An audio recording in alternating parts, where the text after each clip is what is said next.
what is this Canada-style deal that everyone's been talking about? What elements from that Canada deal could the UK actually take away and negotiate with the EU?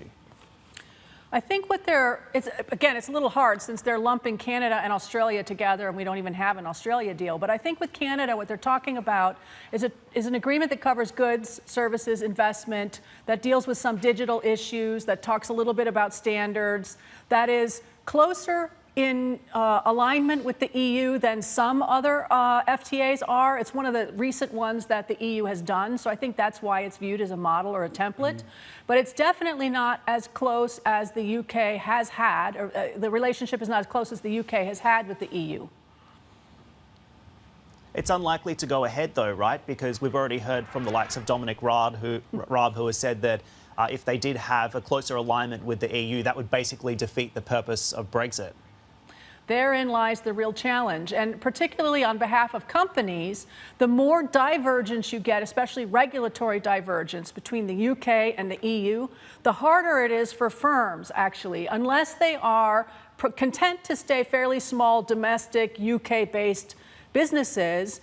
The more you diverge, the harder it is for firms to operate in both the UK and in the almost half a billion people market in the EU.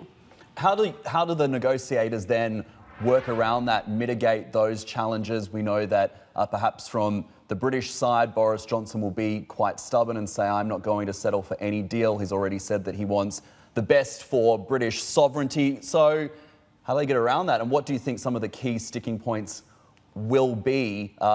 Will it be about enforcement? Will it be about whether or not, of course, we see this Canada-Australia model applied or not applied? Well, I think there's a couple things that are important. So one is tariff reductions, which is relatively straightforward, but actually very tedious and time-consuming typically in a trade negotiation. Then how much of services is going to get covered? And I think that is going to be very controversial and very challenging. Services negotiations are often fraught.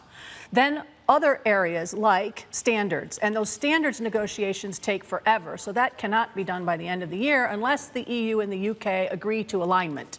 But the UK's already ruled that out, and so that is going to be very difficult to do. Do you essentially think we'll get to December 31, 2020 and be talking again, A, about the possibility of a hard Brexit, leaving, not extending the transition period and leaving without this deal finalised, or will we see the can kick down the road again? Both. Both? Both. I will definitely be back again because this is not going to end, and it's not going to end easily. And if the UK thinks it can fall back on WTO terms, they have an additional challenge, which is they don't have any WTO terms at the moment.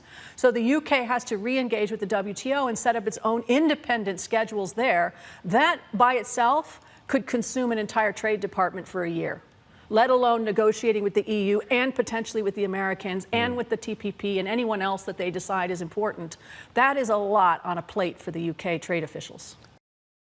Hey everybody, it's Hadley Gamble from our new CNBC Middle East Bureau in Abu Dhabi. Thanks for stopping by. Now to watch more, you can try one of the videos that just popped up on your screen. And don't forget to subscribe.